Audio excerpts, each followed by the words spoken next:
Gepleýär Azatlyk radiosu. Assalamu alaykum aderli dinleýijiler. Hepdäniň jemi gepleşigimize başlaýarys. Mikrofon öňünde men Merdan Sariýew. Bu hepde Azatlyk radiosynyň esasy temalary Soltanda azathabar.com web saytynda iň köp okulanlar. Goňşy ýurtda koronavirus bilen kesellänleriň sany artýan mahaly Türkmenistan Iran bilen terhidini ýapdy. Türkmen hova ýollary Istanbul gatnawlaryny wagtlaýyn toktatdy. Atly makalalar boldy. Türkmen hökümeti döwlet terhitlerini ýapdy. Koronavirusy ilkinji gezek resmi derejede agzap ýurtda kesellänleriň ýokdugyny aýtdy. Türkmenistanda ýene-de bir ýegowy şaýady türme tutuglygyna hökm edildi. Türkmen hova ýollary ýatyrylan Istanbul gatnawlaryna bilet satyn alan ýolagçylaryň pullaryny gaýtarmaýar. Atly makalalarymyz hem köp okulanlaryň bäsligine girdi. Bu hepde iň köp dinlenen gepleşikleriň başyny Türkmen hova ýollary Istanbul gatnawlaryny wagtlaýyn toktatdy. Aşgabatyň ýol gözükçilik polisiýasy ýene-de denanlary awlaýar.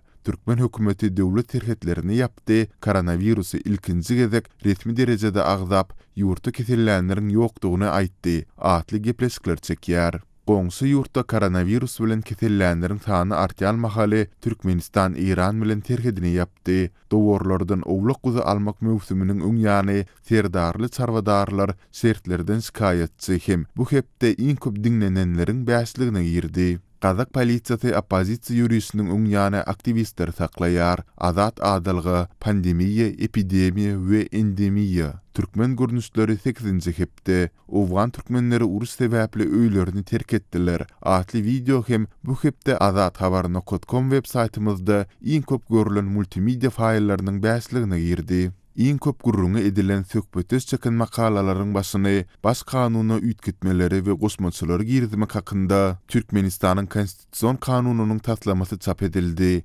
Aşgabatda Türkiýe ugrulary boýunça howa gatnawlarynyň wagtlaýyn ýatyrylýandygy barada bildirisler atyldy. Atly makalalarymyz çekýär. Gaderli dinleýijiler tezehem Azatlyk radiosynyň gozaýan temalaryna goşulyp öz tejribelerinizi paýlaşmaga çagyrýarys. Türkmenistanda Petikli Soltanda Azatlyk radiosynyň azathabar.com web saytyny bökdünsiz ulanmagy dowam etdirmek üçin Sayfon 3 proxy ulgamyny dowamly azyndan 2 hepdeden bir gezek täzeläp durmagy unutmaň. Ulgamyň soňky görnüşini sayfon3.com web saytyndan akylly telefonuňyza ýa-da kompýuteriňize indirip bilersiňiz.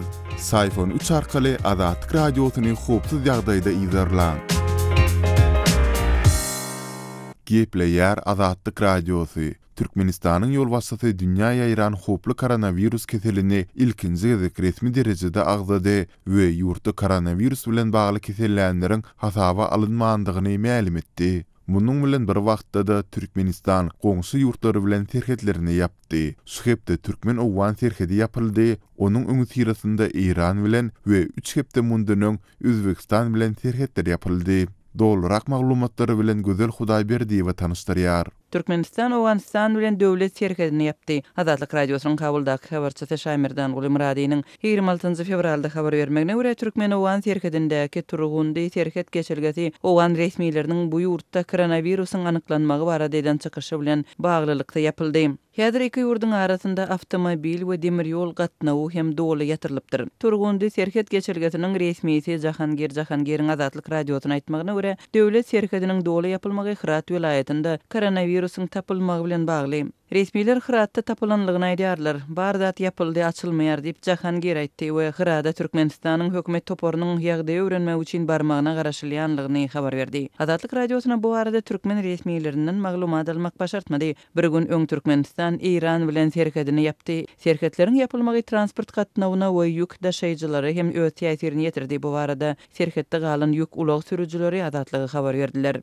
Irandan Türkmenistanyň üstülen ýük daşaýan Gyrgyzstanyň ýük ulag sürüjileriniň adyndan kömek soraýarys. Biz Iranyň Türkmenistan bilen serketlerinde Luftabat artyk we seragt geçirgeleriniň ýapylmagy zerarly geçip bilmän galdyk diýip Azatlyga 26 fevralda ulag sürüjilerden gelen hatda edilýär. Hytaýda we onuň daşynda koronavirus bilen bagly ýagdaýlaryň ýetli köpelmegi we demirgazak gündogor Aziýada ýakyn gündogorda hem Ýewropada döremegi koronavirus keseliniň öňüni alyp bolmajagy baradaky howatyrlanmalary güýçlendirdi. Kesel dünýäniň 30-dan gowrak ýurdunda hasap alyndy. Bu ýagdaýda Türkmen hökümeti koronavirus problemasyny ilkinji we resmi derejede agzady. 25 fevralda Türkmen hökümetiniň kesellerin ýaýramagy boýunça adatdan daşary ýagdaýlar komissiýasynyň hem saglygy saklaýyş ministriniň gatnaşmagyndaky maslahat eden çykyşynda prezident Gurbanguly Berdimuhammedow howply infeksiýa garşy berk germe goýmak üçin dürli ýagdaýlaryň döremegine taýýar bolmagyň zerurlygyny aýtdy. Bu barada ýurdun döwlet medeniýeti habar berdi. Şeýle-de prezident serket geçelgelerinde halkara aeroportlarda deňiz we derýa awtomobil, demir ýol transportlarynda we wagzallarda gündeki esasda degişli çäreleri geçirmegi talap etdi. Türkmen häkimetleri ýöriýeti planyň esasynda çäre geçirilýänligini hasabat berip, daşary ýurtlardan gelýän raýatlary gözegçilik edilýänligini, olaryň karantina salynýanlygyny, keseliň dören ýurtlaryndan gelmeginiň çäklendirilýänligini ma'lum etdiler. Türkmen häkimetleriniň bu çäreleri ma'lum etmegi Hytaýdan baran türkmen raýatlarynyň yüzlerçesiniň karantinda saklanýanlygy, aeroportlarda medisina işgärleriniň türgünleşigi, çekilýänligi barada Azatlyk radiosynyň habarçylarynyň we garaşsyz habar beriş serişdeleriniň beren maglumatlarynyň izyan edildi. Şeýle Aşgabatyň aeroportunda daşary ýurtlardan barýanlar koronavirus bilen baglylykda barlygdan geçirilýär we karantina salynýar. Bu barlyklar daşary ýurtlaryň öz hasabyna amalaşyrlar. Daşary ýurtlaryň koronavirusyň alamatlary bolmazdan keselhana gidilmegi we barlyklar üçin talap edilen pul tölenýänçe olaryň zor bilen saklanýanlygy hem dokumentlarynyň ýzyna berilmeýänligi barada ençime waka soň günlerde ma'lum boldy. Birleşen Ştatlaryň Türkmenistandaky elçihanasynda çap bolan täze maglumaty görä, Türkmenistanda medisina analizleriniň we daşary ýurtlaryň karantina salynmagynyň bahasy adından 300 Amerikan dollaryna durýar we bu karantindan geçýän adamyň hasabyna amalaşyrylýar. Mundan 18 fevralda Birleşen Ştatlar we Büyük Britaniýa koronavirus bilen bagly öz raýatlary üçin ýaýradan maglumatlarynda Türkmenistana barýanlaryň karantina düşmeginiň ähtimallygyny duýdurupdylar we gan tapşyrmak ýaly medisina barlyklaryndan saklanmagy çagyryp Türkmenistanda medisina hyzmatlarynyň hiliniň gowşaklygy bilen düşündiripdiler. Azatlyk radiosu Instagramda. Türkmenistan baradaky iň soňky we täze maglumatlary indi Azatlyk radiosynyň Instagramdaky sahypasyndan hem ýydarlap bilersiňiz. Azatlyk radiosyny Instagram sosial ulgamynda gözlew bölümine Azatlyk radiosu ýazyp tapyp bilersiňiz. Bize goşulyň. Gepleýär Azatlyk radiosu.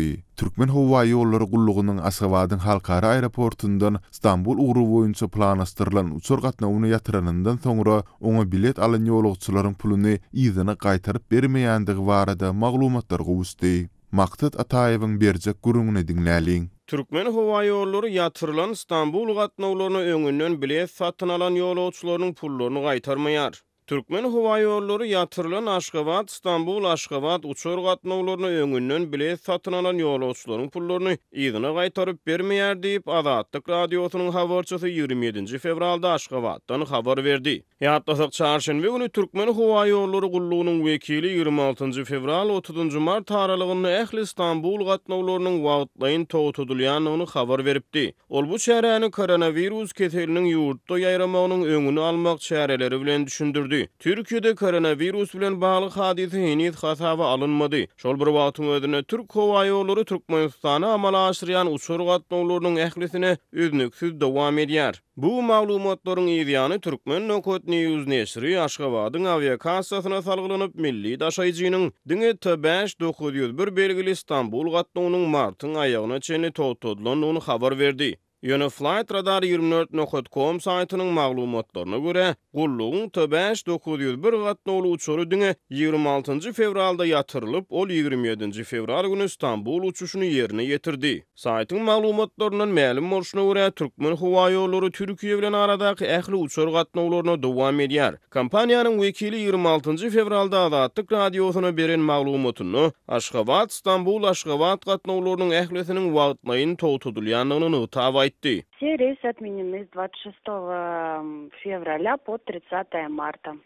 В соответствии в целях предотвращения завоза вируса отменяют рейсы. Azatlyk radiosynyň habarçysy bu maglumatlardan bir gün soň 27 fevral güni ýurt içinden beren maglumatyny Istanbuly öňünden bilet satyn alan ýolagçylaryň pullarynyň häzirki wagtda ýygyna gaýtaryp berilmeýänligini aýtdy. 26 fevralda Türkmen howa ýollarynyň T5-901 belgili Aşgabat, Istanbul gatnawynyň ýatyrylmagynyň ýygyny kampaniýa ýatyrylan reisler üçin ýolagçylaryň öňünden satyn alan biletleriniň pullaryny ýygyna gaýtaryp bermeýär. Yatırılan İstanbul gatnawlarynyň ýolagçylaryna pullary gaýtarylyp berilmeýär. Türkmen Hawa ýollarynyň kassasyna bu meseleniň çözüljekdigini aýdýarlar. Ýöne pullaryny desine ýygyna gaýtaryp bermeýärler. Adamlar öwrenlägiyle ýöne olar öz nägileliklerini aýtmady ýaly polisiýa jemendäni synlaýar diýip Azatlygyň habarçy aýtdy. İstanbul gatnawlarynyň ýatyrylýanyny baradaky maglumatyň ýa flightradar24.com saýtynyň maglumatyna görä 26 fevral günü Aşgabat wagty bilen saat 8 töwereklerini Aşgabatdan İstanbula barýan Türkmen Hawa ýollaryna degişli Tu A921 gatnawly uçur hem Balkan welaýatynyň hawa giňişligine hasaba alyndy. Uçur gatnawlarynyň töweregindäki maglumatlar boýunça Türkmenistanyň hawa gatnawlarynyň başgurlugy resmi beýanat ýaýratmady. Ýatlasak 30 ýanwarda pandemiýa howpuna eýe bolan koronawirusyň ýaýramagynyň öňüni almak çäreleri bilen baglykda Türkmen Hawa ýollary Pekin we Bangkok uçur gatnawlaryny näwelli möhlet üçin ýatyrdy.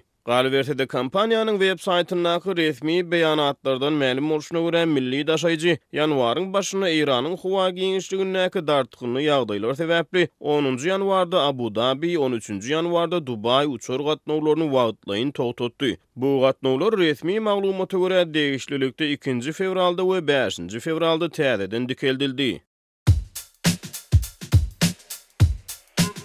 Azatlyk Radiosu YouTube'da. Azatlyk Radiosunyň YouTube sahypasy Türkmenistandan, halk içinden habarçylarymyz we okuwçylarymyz tarapyndan iýerilen video ýazgylar arkaly resmi metbuatda beýan edilmeýän halk durmuşynyň öz boluşly bir çeşmet hökmünde döredildi. Biziň sahypamyzy YouTube'un gözleg bölümine Azatlyk Radiosu, Azat Habar, Azatlyk Online, Azatlyk TV sözlerini ýazyp tapyp bilersiňiz. YouTube'da Azatlyk Radiosuny tomusçy bolmagy, goldowçy bolmagy hemmeleri çagyrýar.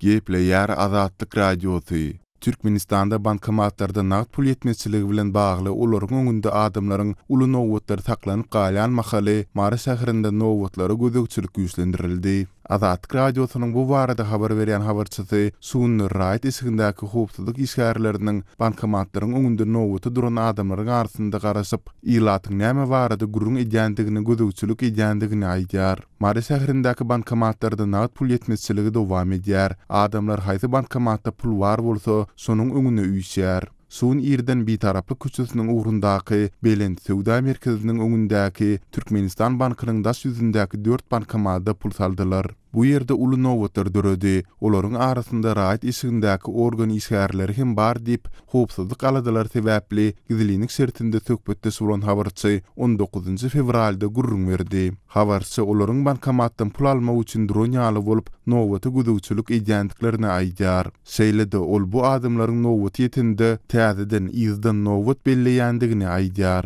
Olar biri telefonda gepleşdi, soňa tarap süýüp gepini dinleýär, bir ýere teredip durup bilmeýär, izderli eýlak beýlak serejär. Adamlar bir-biriniň arasynda ýuwuş geplep, şu gowy adam däl, nowat ýetinde izden täzeden nowat belleýär, bir gep gözleýär diýärler. Olar sol adam ýa-da adamlar gulaýlysynda gurruny kesýärler we göni öňüne seredip durýarlar. Adamlar gurulmakdan çekinýärler diýip habarçy aýtdy. Azatlyk Radiosunyň habarçylaryna bu adamlaryň takyk haýsy edaranyň işgärlerdigini we nowatlary gözegçilikleriň güýçlendirilmeginiň sebäplerini anyklaşdyrmak häzirlikçe başartmady. Soňky 3 ýyla goly wagt bäri ykdysady kynçylyklardan ejer çeken Türkmenistanda bankomatlarda naqd pul ýetmezçiligi bilen bagly ýagdaýlar her hepde diýen ýaly ýüze çykýar. Adamlar zähmet, pensiýa we talip haklaryny şeýledi kömek pullaryny naqdlaşdyrmak üçin ençeme saatlap ýa-da günläp nowaty durýarlar. Mundan başga döwlet dukanlarynyň öňünde de un, çörek, şeker, ösümlik ýagy, towuk buğdy we ýumurtga ýaly azyk haritlaryny satyn almak isleýän adamlaryň uly nowatlary saklanyp galýar. Azatlygyň ýurt içindäki habarçylary we çeşmeleri bu nowatlar barada suratlary hemde videolary iýerýärler. Bu habarlaryň fonunda Türkmen häkimetleri bankomatlaryň we döwlet dukanlarynyň öňündäki nowatlary jigmeçilik ýerlerini gözegçiligi güýçlendirýärler. Azatlygyň habarçylary we ýurt raýatlarynyň ensemesi munyň nowatlaryň suraty ýa video düşürilmeginiň hemde ýaýradylmagynyň öňüni almak üçin edilýän çäredigini aýdýarlar. Ýanwaryň aýagynda Azatlygyň Aşgabatdaky habarçysy ýurdun kanun goraýjylarynyň paýtagtyň bazarlarynda gözegçiligi güýçlendirendigini habar berdiler. Sonda habarçy bazarlarda polisiýa işgärleri bilen bir wagtda güýç edarlarynyň raýat giýimli işgärleriniň hem köpelendigini aýdypdy. Gepleyer Azatlyk Radiosu. Gadyrly dinleyijiler, Azatlyk Radiosu türkmen raýatlarynyň haýyşlary esasynda olaryň prezidenti öz problemleri baradaky arzularyny eşitdirip bilmeklerine mümkinçilik töretmek maksady bilen hormatly arkadagatly ýürüýte rubrika başlaýar. Bu rubrikasyny siz öz kynçylyklaryňyzy beýan edip, olary efir arkaly eşitdirip, şeýle de Azatlygyň web saýtyna, sosial ulamlardaky sahypalaryna çap etdirip bilersiňiz. Siz öz hatlaryňyzy Azatlyga hat üstü bilen, telefon arkaly biziň yerli habarçylarymyzyň üstü bilen ýetirip bilersiňiz.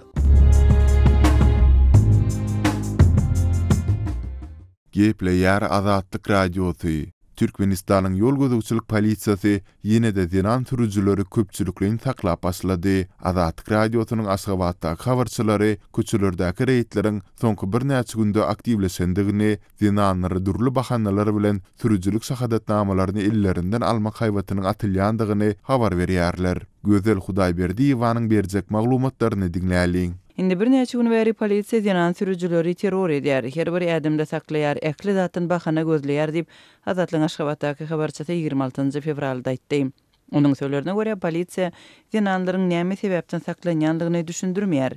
Dinanlary gören badyna her bir ädimde saklaýarlar. Maňaýdyşlaryna görä ýene de dilden edilen görkezme berilipdir. Dürli bahana bilen dinanlaryň sürüjülük şahadatnamalaryny ellerinden almak hakynda diýip Azatlyk habarçysy ýol gözükçilik polisiýasynyň işgärlerine salgylanyp habar berýär. Türkmenistanda dinanlaryň sürüjülük şahadatnamalarynyň ellerinden alınmagy, şeýle de täzesini alyp bilmän möhleti geçen dokumentlerini çalışyp bilmän çeken kösünçlükleri bir ýyla golay wagt bäri dowam edýär. 2019-njy ýylyň başynda Aşgabatyň polisiýasy köçelerde awtolog sürüp barýan dinanlary saklap dürli bahanalaryň esasynda olaryň sürüjülük şahadatnamalaryny ellerinden alyp başlady. Şonda Azatlyk habarçylary hususy awtologlaryny sürmek gadagançylygynyň kanun goraja daralarda işleýän dinanlara berilendigini habar berdi. Soňra döwlet edaralarynyň işgärleriniň awtolog sürmek gadagançylygy gowşapdy. Sürüjülük şahadatnamasyny almak üçin talap edilýän dokumentlaryň uly göwrüminiň sanawyna pasportyň nusgasy, köne sürüjülük şahadatnamasynyň nusgasy, ekzaminasiýon kartasy, familiýasy ütken bolsa durmuş gurandygy hakyndaky şahadatnama we üç edaradan alynan medisina resmi namalary girýär.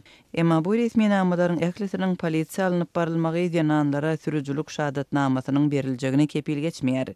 Azatlyk Aşgabatdaky habarçysynyň 26 fevralda aýtmagyna görä, ýylyň dowamında dokumentlerini tapşyran Aşgabatly dinan sürüjüleri şu gün köneçenli sürüjülük şahadatnamalaryny ellerine almak başartmandyr. Sürüjülük şahadatnamalarynyň möhleti dolup dokumentlerini tapşyran dinanlara täze şahadatnamalary hiniden berilmedi diýip habarçyma aýtdy. Azatlyk Radiosu bilen söhbetdeş bolan Aşgabatly dinanlar dokumentlerini kabul eden hem sürüjülük şahadatnamalaryny hinide çenli bermedik polisiýa işgärleriniň käbirleriniň munyň sebäbini asla düşündirmeýänligini, beýlekleriň ýokurdan edilen tapşyryga salgylanýanlygyny ýa-da bir edaradan başgasyna uğradýanlygyny habar berdiler. Türkmenistanyň häkimetleri dinanlaryň awtolog sürmägi mümkinçilikleriniň köpçülikliň çäklendirilmeginiň sebäbini resmi taýdan şu çakaçyny düşündirmediler. Bu mesele döwlet habar beriş serişdelerinde hem gozgalmady. Şol birakda Türkmenistanyň kanunlary dinanlaryň erkekler bilen deň hukuklaryny güwe geçýär. Türkmen häkimetleriniň dinan sürüjülere garşy köpçülikliň göreşi 2019-njy ýylyň fevral aýynda başlandy. Onuň çäginde dinanlaryň en çemesiniň sürüjülük şahadatnamalary ellerinden alındy. Azatlyk Radiosynyň Türkmenistan baradaky iň soňky we täze maglumatlaryny howpsuz ýagdaýda öz mobil telefonuňyzda okumak isleýäňizmi? Onu Azatlyk Telegram sosial ulgamynyň sahypasyna ýazylaň. Bizi gözle bölümine Azatlyk Radiosu ýazyp tapyp bilersiňiz. Biz bilen Telegram arkaly ýagny goşmak belgisi 420 724 168 983 we goşmak belgisi 420 773 797 383 telefon belgileri bilen habarlaşyň. Biz siziň şahsiýetiňiziň gizlin saklanjakdygyna kepil geçýäris.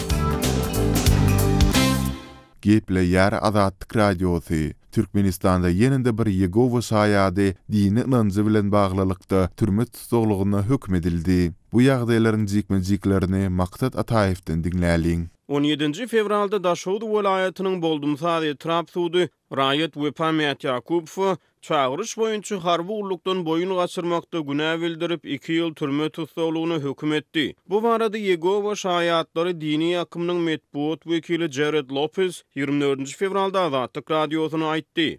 Türkmenistanyň Jinayet kodeksiniň 219-njy maddasynyň 1-nji bendine görä, harby ullugy çağırylışdan boşadylmak üçin kanuny esaslary bolmadyk ýagdaýynda şeýle ullukdan boyun gaçyrany 2 ýyl içinde düýediş işlerini işletmek ýa-da 2 ýyl içinde azatlykdan mahrum etmek jezasy berilýär. Wepa dini anancı sebäpli harby ullukdan ýüz öwrenlik üçin ikinji gedek jinayet jogapkärçiligine çekilýär diýip Lopez aýtdy. Onuň maglumatlaryna görä Raýat Wepamet Yakubow jinayet kodeksiniň şol bir maddasynyň esasyna 2017-nji ýylda da jogapkärçilige çekildi. Ona 2 ýyl möhlet bilen düýediş işlerini işlemek jezasy berildi. Türkmen häkimiýetleri şol bir 73 ýyl soňky 2 ýylyň dowamyny 2 Yegova şaýadyny ikinji gedek jogapkärçilige çekdi diýip Lopez maglumat berdi. Azatlykdan mahrum edilen Mät Yakubowyň häzirki wagtda Daşowut welaýatynyň D-drop 7 deslapky tutsawhanasyna saklanylýandygyny Lopez habar berdi. Ol Mät Yakubowyň işi boýunça şikaýet sudyna arz ediljekdigini ma'lum etdi. Azatlyk radiosy bu maglumatlar boýunça Daşowut welaýatynyň Boldumsaz etrap sudynyň kommentariýa alyp bilmedi. Yegova şaýatlary dini akymynyň metbuat wekiliniň Azatlyk radiosyna tasdiklamagyna görä, häzirki wagtda Türkmenistanda 10 Yegova şaýat dini anancı sebäpli tutsaglykda saklanýar. Konstitusiýal aýaklykda dünýäwi döwlet bolan Türkmenistanyň baş kanuny ýurt raýatlarynyň din azatlygyna kepil geçýär.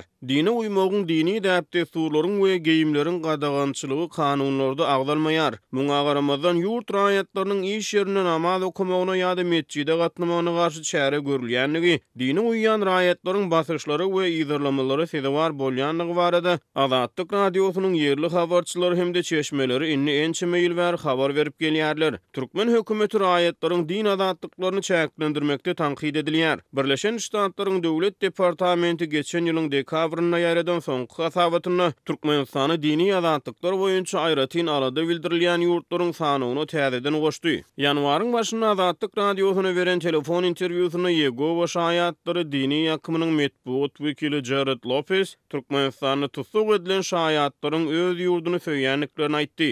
Bu oglanlar öz ýurduny söýýärler, olar öz ýaşaýan jemgyýetlerine golda bermek isleýärler. Eger-de muny etmäge ruhsat berilse-de bu hemmeler üçin peýdaly bolardy diýip Lopez aýtdy. Ol Türkmenistanyň harby boşlugy alternativ hökmüne raýat pudawyny değişli gulluk mümkinçilikleriniň döredilmeginiň ähli taraplara peýdaly boljakdygyny teklip etdi. Türkmenistanyň konstitusiýasy ýurdun raýaty bolan her bir erkek adamdan harby boşluk talap edýär.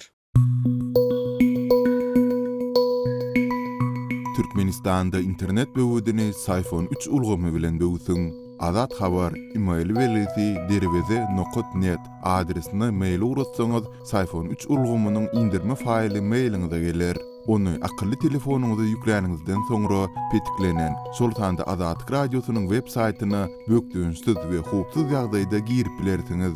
Egerde Sayfon 3 bada wat interneti birikmese, tilsimi öçürmän biraz wagt garaşmaňyzy maslahat berýäris.